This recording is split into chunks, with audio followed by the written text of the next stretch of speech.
Welcome back, direct support professionals. In today's video, I want to go through some big don'ts with the surgical mask. Remember, the surgical mask is only as good as the design of the mask as well as the way it is used. Normally, the surgical mask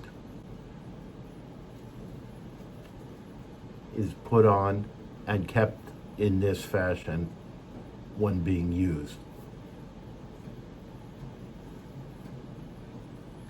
In order for the mask to function properly, there are a couple of things you have to keep in mind. First, remember that there is what we refer to as the clean side of the mask, which faces your mouth and nose. Then there is the outside, which faces the environment. When virus particles or other secretions or particulate matter come at the mask, they are sucked and blocked on this external surface. The inside surface is what goes up against your mouth and your nose.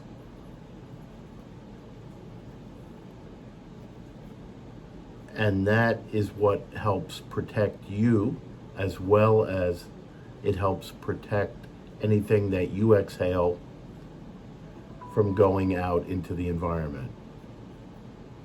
Now, what I see frequently and what's important to make sure you don't do is the following. The first don't with the surgical mask is this. You don't want the surgical mask lying down below your chin. It's normal, people want to take a break, they tend to slide the mask down and leave it like this. Remember, when you do that, you are dragging the clean inside surface down over your skin. When you then put it back, you're reaching, grabbing, sliding it back up, and potentially contaminating the inside surface and then contaminating yourself. So again, avoid sliding it down under your chin.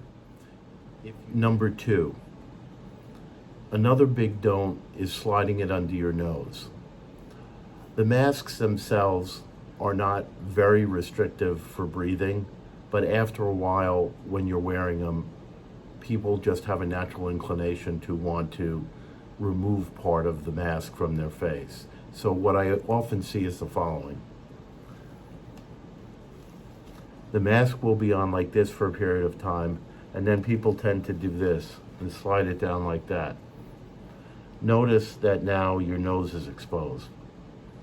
This means that when you're breathing, talking, air is coming out through your nose, potentially transmitting virus, and similarly, you're breathing air in through your nose without the benefit of the mask. So again, avoid sliding the mask down below your nose. The other thing I see with surgical masks are people looping them over their ear and then removing them partially to eat or drink something. This is really not a good idea. So let me show you what I'm talking about. The mask will be on like this, and the wearer of the mask will want to take a drink or eat something. And what I see sometimes is this.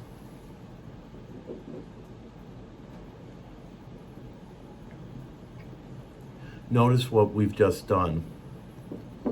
Again, the clean surface of the mask now is resting against different parts of your body that may be contaminated. We've touched the mask and now touched a food object which we're drinking or eating, potentially contaminating ourselves with the virus. Number four, one of the Other things that I see a lot are people trying to talk on the phone while they have the mask on.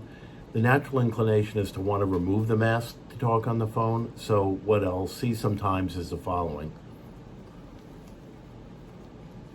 Somebody will have the mask on. They'll get a phone call either on their cell phone or their regular phone, and they'll do this. Hello?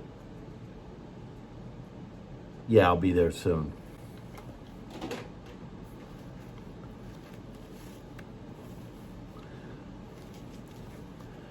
Notice what's just happened. They took the mask off without first cleaning their hands. The mask is partially dangling, and you're now touching both the mask and your face with an object that could potentially contaminate the mask or could itself be contaminated by the mask touching it. Then people tend to grab the mask like that and put it back on. A better option is to do the following. If you need to talk on the phone while you have your mask on, simply place the mask to your ear and talk through the mask. If you can leave space between the phone and the mask, all the better. The other thing is, remember that this surface is potentially dirty. So after talking on the phone or cell phone, you want to disinfect the phone itself. Wipe it down with some alcohol or a hand sanitizer.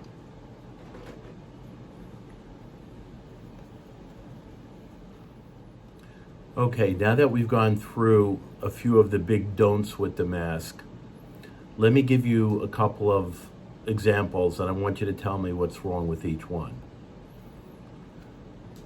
First example.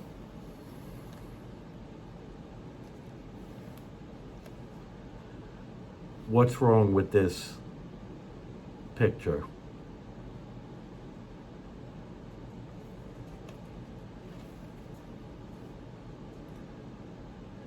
Second example. What's wrong here? What am I doing that's wrong?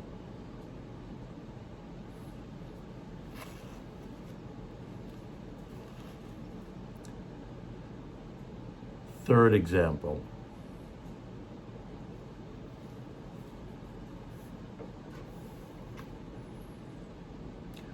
What am I doing wrong here?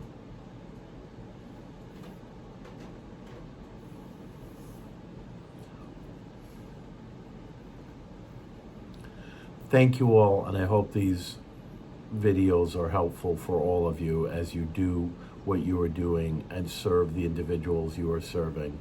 And thank you so much for everything you're doing for those with intellectual and developmental disabilities.